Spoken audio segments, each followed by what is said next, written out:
516 ದಿನಗಳಿಂದ ಟೌನ್ಶಿಪ್ ಅನ್ನ ವಿರೋಧಿಸಿ ರೈತರು ಹೋರಾಟ ಮಾಡ್ತಾ ಇದ್ದಾರೆ. ಈ ಹೋರಾಟಕ್ಕೆ ಈಗ ದೊಡ್ಡ ಮಟ್ಟದ ಜನಬೆಂಬಲ ಸಿಕ್ಕಿದೆ. ಬರೀ ಈ ಭಾಗದ ರೈತರಷ್ಟೇ ಅಲ್ಲ, ಬೇರೆ ಬೇರೆ ಜಿಲ್ಲೆಯ ರೈತರು ಕೂಡ ರೈತರಿಗೆ ಬೆಂಬಲವನ್ನು ವ್ಯಕ್ತಪಡಿಸ್ತಾ ಇದ್ದಾರೆ. ಈಗ ನಮ್ಮ ಜೊತೆಗೆ JDSನ ವಕ್ತಾರೆಯಾದಂತಹ ಪದ್ಮಾವತಿ ಮೇಡಮ್ ಇದ್ದಾರೆ. ಮೇಡಮ್, ನಾವು ರಕ್ತ ಕೊಡ್ತೀವಿ, ಭೂಮಿ ಕೊಡಲ್ಲ ಅಂತ ಹೇಳಿ ರೈತರು ಹೋರಾಟ ಮಾಡ್ತಾ ಇದ್ದಾರೆ. ಈಗ ತಾನೇ ಕೇಳಿಸ್ಕೊಂಡ್ವಿ. ಈ ಹೋರಾಟಕ್ಕೆ ಮತ್ತಷ್ಟು ಬಲ ಬಂದಿದೆ. ಪಾದಯಾತ್ರೆ ಇಲ್ಲಿಂದ ಫ್ರೀಡಂ ಪಾರ್ಕ್ ವರೆಗೂ ಪಾದಯಾತ್ರೆ ಬಗ್ಗೆ ಏನು ಹೇಳ್ತೀರಾ? ಏನಿವತ್ತು ರೈತರು 516 ದಿವಸದಿಂದ ಧರಣಿನ ಮಾಡ್ತಾ ಇದ್ದಾರೆ.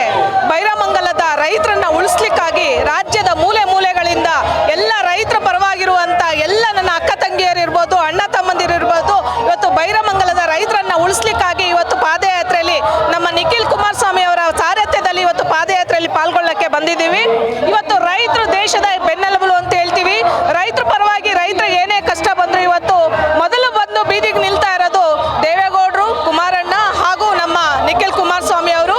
ಅದೇ ರೀತಿ ಇವತ್ತು ರೈತರ ಬಿಡದಿ ಟೌನ್ಶಿಪ್ ಇದೆ, ಆ ಟೌನ್ಶಿಪ್ನ ರದ್ದು ಮಾಡಬೇಕು. ನಮ್ಮ ರೈತರ ನಮ್ಮ ಭೂಮಿ ನಮ್ಮ ಹಕ್ಕು ಅನ್ನೋ ಒಂದು ಕಾನ್ಸೆಪ್ಟ್ ಅಲ್ಲಿ ಇವತ್ತು ನಾವು ಆ ಭೂಮಿನ ಉಳಿಸ್ಕೊಳ್ಬೇಕು ಅಂತ ಹೇಳಿ ನಾವು ಇವತ್ತು ಬಂದಿದ್ದೀವಿ. ನಾನು ಇವತ್ತು ಮುಖ್ಯಮಂತ್ರಿಯಲ್ಲಿ ಮನವಿ ಮಾಡ್ಕೊಳ್ಳೋದೇನು ಅಂತ ಹೇಳಿದ್ರೆ, ಅವತ್ತು ನೀವು ಅಧಿಕಾರ ತಗೊಂಡು ಮುಖ್ಯಮಂತ್ರಿ ಆಗಿ ಅಧಿಕಾರ ತಗೊಂಡು ಪ್ರೆಸ್ ಮೀಟ್ ಅಲ್ಲಿ ಎಲ್ಲ ಅಧಿಕಾರಿಗಳನ್ನ ಕೂರಿಸ್ಕೊಂಡು ನಿಮ್ಮ ಆತ್ಮಸಾಕ್ಷಿಯಾಗಿ ಕೆಲಸ ಮಾಡಿ ಅಂತ ಹೇಳಿದ್ದೀರಾ.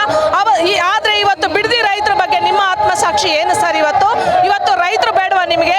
ಇವತ್ತು ನಿಮ್ಮ ಒಂದು ಏನು 2600 ಎಕರೆ ಭೂಮಿ ಇತ್ತು, ಆ ಸರ್ಕಾರಿ ಭೂಮಿನ ನೀವು 2000 ಎಕರೆನ ನಿಮ್ಮ ಕಟಿಬದ್ಧಗಳಿಗೆ ನಿಮ್ಮ ಹಿಂದೆ ಇರುವಂತ ನಿಮ್ಮ ಪಕ್ಷದ ಏನು ಮುಖಂಡರುಗಳಿಗೆ ನೀವು ಬರ್ಕೊಟ್ಟಿದ್ದೀರಾ, RTC ಮಾಡ್ಕೊಟ್ಟಿದ್ದೀರಾ. ಆ ಜಮೀನ ಉಳಿಸೋಕ್ಕೋಸ್ಕರ ಬಿಡದಿ ಟೌನ್ಶಿಪ್ ಮಾಡ್ತಾ ಇದ್ದೀರಾ. ಇವತ್ತು 10 ಲಕ್ಷ ಲೀಟರ್ ಹಾಲ್ನ ಇವತ್ತು ನಮ್ಮ ಬೆಂಗಳೂರು ಇರ್ಬೋದು, ಸುತ್ತಮುತ್ತಲ ಎಲ್ಲ ಟೌನ್ಗಳಿಗೆ ಹಾಲ್ನ ಸರಬರಾಜು ಮಾಡ್ತಾ ಇದ್ದಾರೆ. ರೇಷ್ಮೆ ಬೆಳೆನ ಬೆಳೆದು ರಾಮನಗರ ಮಾರ್ಕೆಟ್ ಅಲ್ಲಿ ಬೆಳೆದು ಜೀವನ ಕಟ್ಕೊಂಡಿದ್ದಾರೆ. ಹಲವಾರು ಅಡಿಕೆ ಬೆಳೆಗಾರರಿದ್ದಾರೆ, ತೆಂಗಿನ ಬೆಳೆಗಾರರಿದ್ದಾರೆ. ಅವರ ಜೀವನಕ್ಕೆ ನೀವು ಏನು ದಾರಿ ತೋರಿಸ್ತಾ ಇದ್ದೀರಾ? ಇವತ್ತು ಟೌನ್ಶಿಪ್ ಮಾಡಿಬಿಟ್ಟು ಅವ್ರನ್ನ ಒಕ್ಕಲೆಬ್ಬಿಸ್ಬಿಟ್ಟು ಅವ್ರನ್ನ ಎಲ್ಲಿ ಕಳಿಸ್ಬೇಕು ಅಂತ ಇದ್ದೀರಾ? ಪ್ರಾಣಿಗಳನ್ನ, ಜಾನುವಾರುಗಳನ್ನ ಏನು ವಿಧಾನಸೌಧ ಮುಂದೆ ಕಟ್ಟಬೇಕು ಅಂತ ಮಾಡ್ತಾ ಇದ್ದೀರಾ? ಹೌದು, ಈಗ ಅವ್ರನ್ನ ಒಕ್ಕಲೆಬ್ಬಿಸ್ಬಿಟ್ಟು ನೀವು ಇಲ್ಲಿ ರಿಯಲ್ ಎಸ್ಟೇಟ್ ದಂಧೆ ಮಾಡಬೇಕು ಅಂತ ಮಾಡ್ತಾ ಇದ್ದೀರಾ. ದಯವಿಟ್ಟು ನಾವು ಇದಕ್ಕೆಲ್ಲ ಬಿಡಲ್ಲ. ನಾವು ಈ ಹೋರಾಟನ ಇವತ್ತಿಗೆ ಅಲ್ಲ, ಇದು ನಿಲ್ಲಿಸೋವರೆಗೂ ನಾವು ಹೋರಾಟ ಮಾಡೇ ಮಾಡ್ತೀವಿ. ಇದನ್ನ ನಾವು ಕೈ ಬಿಡೋದಿಲ್ಲ.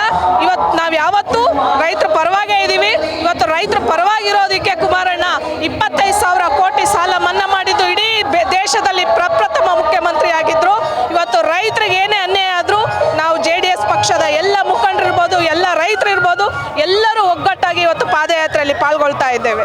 ಆಯ್ತು ಮೇಡಮ್.